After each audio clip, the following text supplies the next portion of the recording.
There are days when the mind feels like a room full of fog.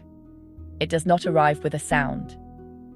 It settles slowly, quietly, without any warning. The edges of your thoughts begin to blur, losing their sharpness and their definition. You sit down to begin a task, a simple piece of work, and find that the starting point is hard to locate. Time seems to slip away, unaccounted for, leaving a trail of half-finished projects and a lingering sense of unease. A quiet weight that makes everything feel just a little more difficult than it should. We live with noise all around us, a constant and unceasing hum. This noise is not just sound that we hear with our ears. It is a cascade of light, images, messages, alerts that flows toward us from dawn until dusk. Our phones buzz in our pockets, vibrating with notifications that promise something urgent and new. Our computer screens flicker with an endless stream of information, each tab and window a portal to another world of demands. The applications on our devices are designed to capture and hold our eyes, to pull us back again and again with the lure of a new like, a fresh comment, a breaking story. Each one of these digital pings, no matter how small, asks for a piece of our attention. A single notification is a tiny interruption. 100 of them throughout the day become a powerful force that fragments our focus. The city we live in adds its own chorus to this digital noise. The rush of cars, the bright glare of advertising signs, the endless stream of faces passing on the street. The feeling of mental weight has a name: cognitive load. It is the total amount of information your working memory can handle at any one time. This load grows heavier when many planned tasks, worries sit unfinished in your mind.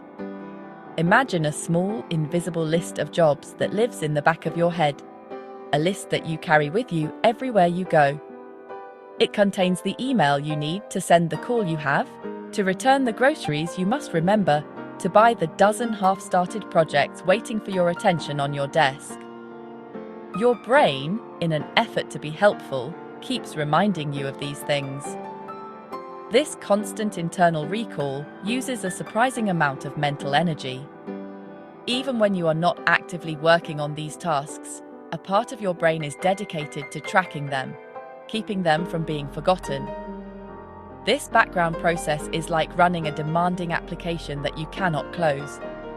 As a result, you feel tired even when you have not done much physical activity. Your capacity for deep focus weakens because a significant portion of your mental resources is already occupied. When we ask the simple question, what helps the mind to clear, the answer is often found not in the mind itself, but in the body. The answer is both profoundly simple and wonderfully slow. Our brains are not disembodied computers floating in space. They are deeply connected to our physical selves. To clear the fog in our heads, we must often start with the needs of our bodies. It needs the rhythm of movement. It needs the deep restoration of sleep. It needs the calming cadence of our breath. It needs the quiet input of the natural world to reset its frantic pace. First, consider the power of simple movement. A short walk can often clear the mental fog more effectively than another hour of sitting and struggling to think. When we move our bodies, we increase blood flow to the brain, delivering more oxygen and nutrients that help it function better.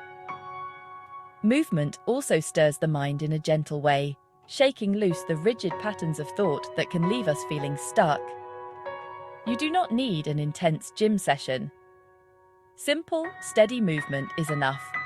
A walk around the block, a few gentle stretches by your desk, standing up for a few minutes can do the trick. These acts signal to the brain that it is safe to relax and refocus. Sleep is not a luxury to be trimmed from a busy schedule. It is a fundamental biological necessity for a clear mind. It is during sleep that the brain does its most important housekeeping. Be patient with this change, for it is a gentle and steady process. They promise a steady clearing. Breathe, slow down, take one small step. Your focus is there, waiting for you, calm and ready. We've all been there. You wake up, but a part of you is still asleep.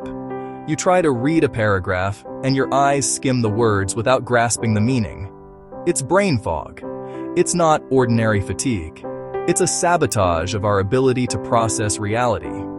In the next few minutes, we'll dissect why our mind, the most perfect machine on the planet, is starting to fail in the age of hyperconnectivity. In 2026, attention is the oil of the century. Every click, every scroll is a monetary transaction. We are surrounded by what biologists call supernormal stimuli. The brain isn't designed to process 10,000 impulses per hour.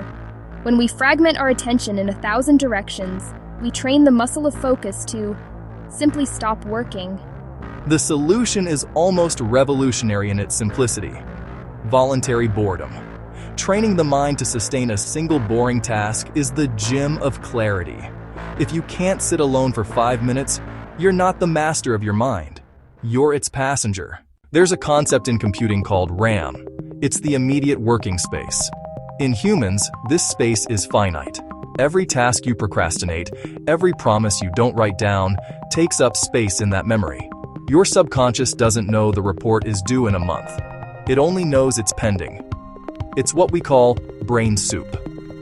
By not writing down your goals or postponing the inevitable, you force your brain to keep its engine running in neutral 24/7. Clarity begins with a download. Getting the data out of your brain and onto paper.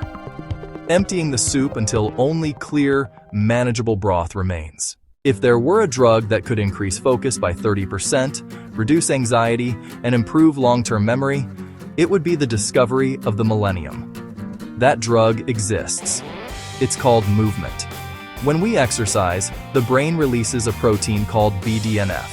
It is literally fertilizer for neurons. Exercise tells the nervous system that the environment is demanding and that we need to be sharp. It's not about aesthetics, it's about cognitive energy. By exerting physical effort, the brain responds by clearing metabolic fog.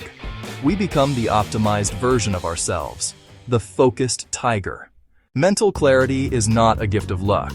It is the result of conscious life design. Less noise, more order, more movement.